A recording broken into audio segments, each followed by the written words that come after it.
Hello and welcome to part 2 of my short series about the ethos behind my everyday enchantment tarot. And I want to continue with the theme of our living in awareness, which the deck very much focuses on. Living in awareness is what the stand-up philosopher Tim Freke calls being deep awake, which I think is an absolutely wonderful way of putting it. And Tim's work is well worth checking out if you haven't already seen it or read it. And in the first video I talked about the disengagement that we're experiencing. It's a particular problem of our time because of the screens and gadgets that we have, which we didn't have before, and which have become so prevalent in the last 10 years that it's sort of like an epidemic of screens. But also the fact that we seem to be super connected now, but we're actually more fragmented and disassociated than we ever were before. And we've got this kind of illusion of kinship with people in a virtual world, but we lack the actual authentic experience of them. When we're zoned out and other beings around us can become a bit like other players in our drama. We don't really notice them at all. And the living world just becomes scenery, a kind of backdrop for our performance, and other beings are just like props we can use or dismiss. I don't want to sound like I'm being, slapping people's wrists or anything else. I just want this deck to be a gentle nudge, really, not to be sort of ramming it into your face or poking you in the ribs violently to say wake up. But I do want it to be a gentle wake-up call that brings us back to this moment, because this moment's all we've got. This shared now is all we've got, and we're missing it. And I can't say that I'm, immune from that. I have to keep giving myself a gentle nudge all the time. And I really wanted this deck to be part of that. Just a little cue, really, to say, look, we're here together, and this is an amazing and precious experience that we're sharing. And I was reading a book by Ali Smith when I was thinking about this next video, and she gave me a really marvellous quote, or she gave us all a really marvellous quote about this coming back to awareness, and I was going to read it to you. So the protagonist is saying this. He thinks about how whatever being alive is, with all its pasts and presents and futures, it is most itself in the moments when you surface from a depth of numbness or forgetfulness that you didn't even know you were at, and break the surface. And when you do, it's akin to what? To a salmon leaping, God knows where, home against the flow, not knowing where home is, not knowing anything except there's no other thing to do. And what she meant by that was there's no other thing to do but today, to do today, to do this now, that we're actually experiencing here, through this. I don't know who you are that's watching, but I feel connected to you. And if you were sitting next to me on a bus, I would still feel connected to you. And I want us all to get back to that. But I can't force people, and I don't intend to. It's just that I would like to just give you a little bit of a nudge is the best word I can come up with. Where am I? Let me see. In my books, I call this remembering, because it's literally remembering ourselves, putting ourselves back together with all other conscious beings and becoming conscious. We're part of this amazing, vibrant web of life, and we're not apart from it. We're becoming apart from it and our essential self, that conscious, aware essence, that individual, unique and wonderful thing that we're actually becoming quite oblivious to. It's about sort of intimately experiencing reality and not selfishly exploiting creation. It's also about being our best and most creative and responsive, empathic selves, and we can only really do that if we're aware and we're not sort of sleepwalking. We're becoming deep awake. We're all precious, and not in a kind of pretentious way. Sorry, I'm aware I'm moving the camera. Forgive me, I'm not brilliant at this yet, but I hope I'm getting a bit better. Yeah, I don't want this to sound like a telling off or something that's very pretentious. I just want it to be authentic and essential and of this moment, and just about life and all its rich interconnectedness. And I've chosen a few cards here that show people being awake and aware and responsive to their environment. Although I don't really like the word environment, because it sounds like the environment, like it's something we're separate from, when it's not. It's something that we're completely a part of. So I'm just going to go through these cards that I've chosen and explain why. And obviously some of them are very explanatory and I don't need to say that much, but seeing as I'm here, I may as well. And seeing as I created them, I'm probably the best person to do that. Anyway, so the Ace of Wands is the first one, because it's, besides the Sun, it's the kind of the most high energy and impactful card almost of the deck, of any tarot deck.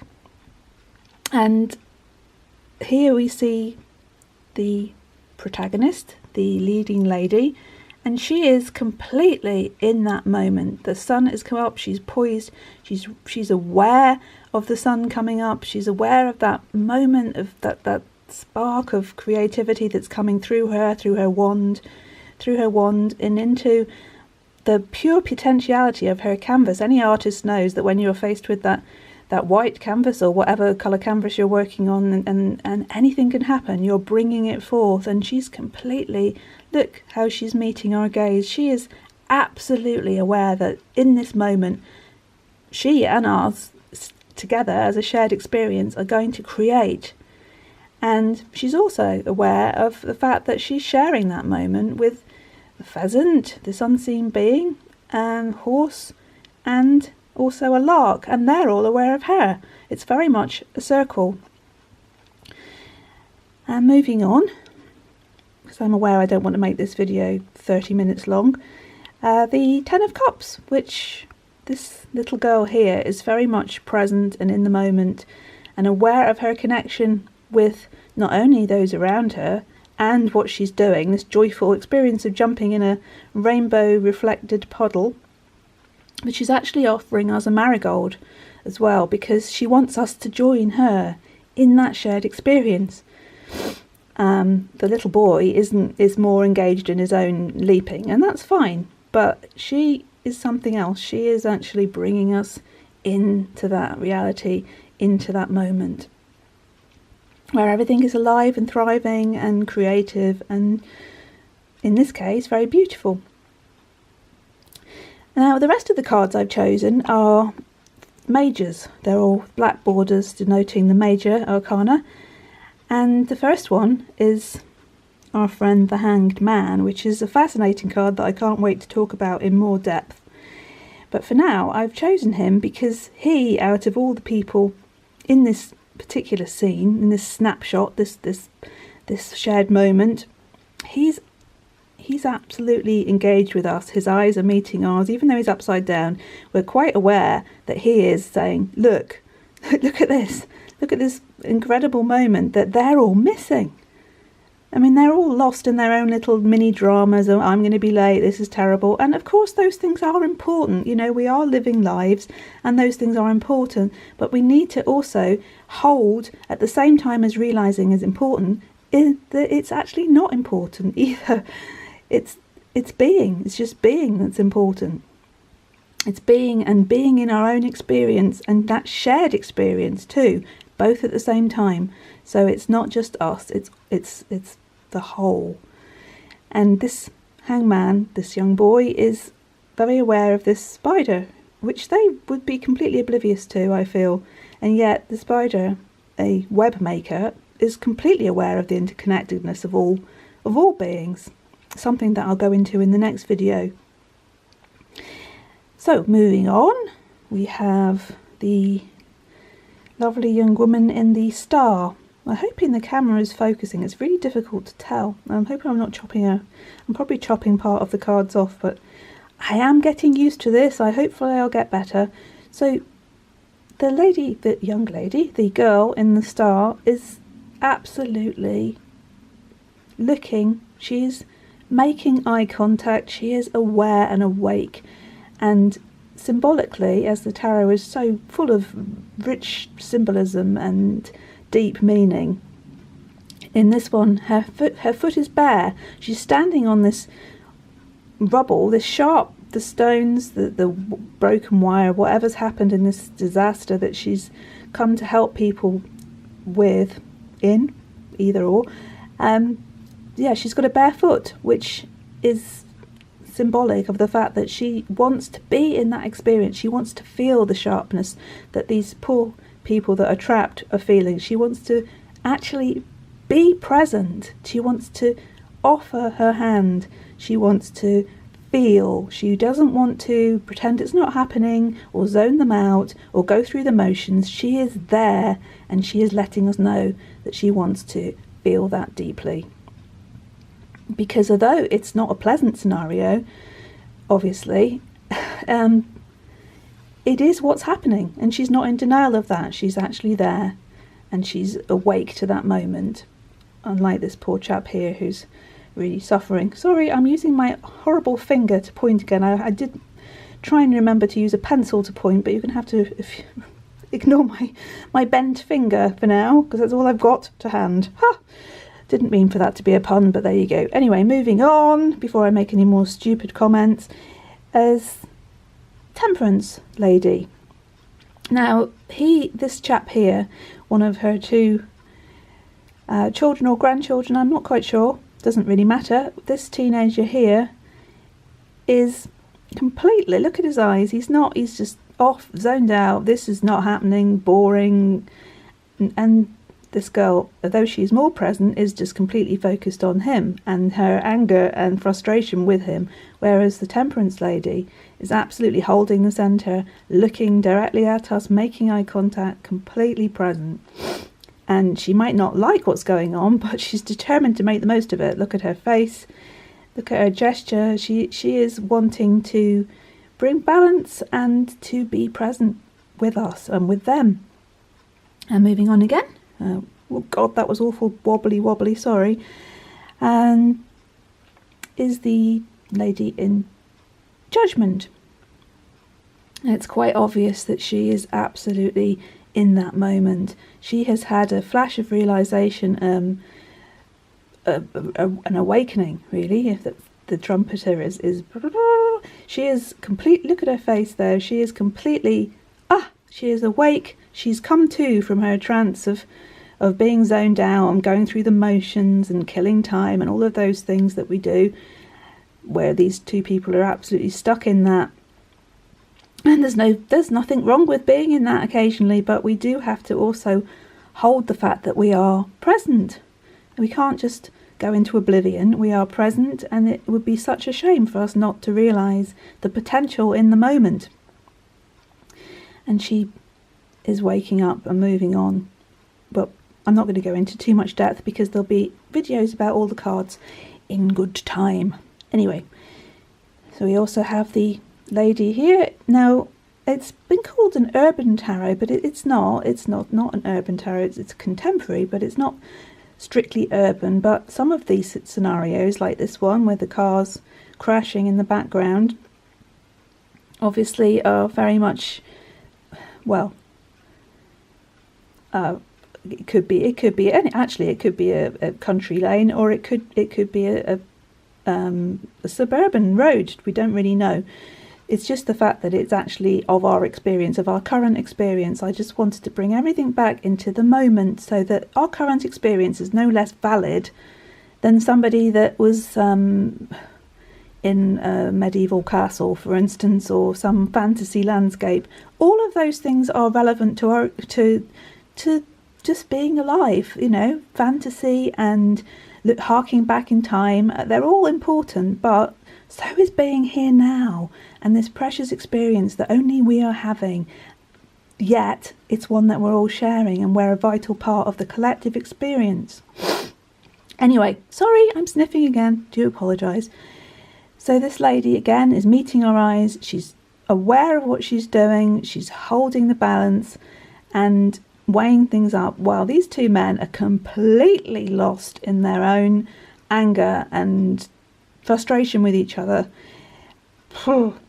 So she's just just holding her there so you can see how much she's actually saying, come into this moment with me, see what's happening, take the overview, weigh it up. And finally, the Wheel of Fortune. I chose this one because everybody in this card is absolutely engaged in the moment.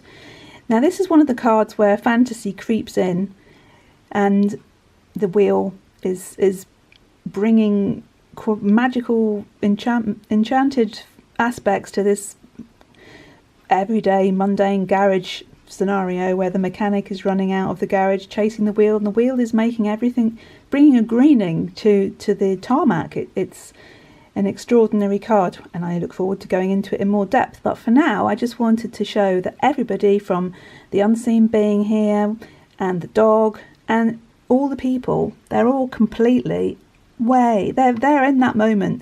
It's a moment of celebration, of shared triumph with the chap in the middle that's running. It's all yes. And even if it's a negative scenario, or a more negative scenario like the car crash, it doesn't matter. It's all part of experience. I'm not saying that this one is better than this one. They're all just valid parts of our experience. But this one is very much showing the interconnectedness and the absolute being present. What's going to happen next? We're not zoned out. We're not looking over there. We're not looking at a gadget. We're there with him, cheering him on. What's going to happen next? And indeed, what's happening now? What's happening as this moment unfolds? That's really important. Excuse me as the camera zooms about and I go back over here. Oh, and another sniff. I do apologise. I can't seem to not sniff at the moment, but I did want to make this video because, like the chap in the Wheel of Fortune, I feel a bit on a roll with making them, and that's another crappy pun. I do apologise. Anyway, let me just finish off now. Where was I? Yeah, so I really hope that this work acts as a sort of a wake-up call in a way of a dawn chorus rather than a shrill tone going off on your alarm clock or phone. And I want it to enhance just our experience of now, this shared now. And I hope this video, which has been rather longer than I'd intended, gets that across without bludgeoning you or berating you or anything else. I just want us, I really would like,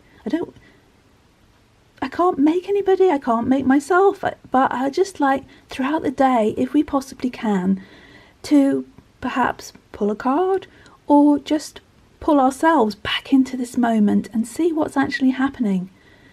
Because nothing is mundane and nothing is everyday, and it's all full of enchantment. We just need to come to our awareness and be more deeply awake for as much of the day as we can be. And I will join you again for part 3 of this video series about the ethos of the tarot, when I'll be talking about the interconnectedness in more detail and how we're all one. Bye for now. Take care and lots of love.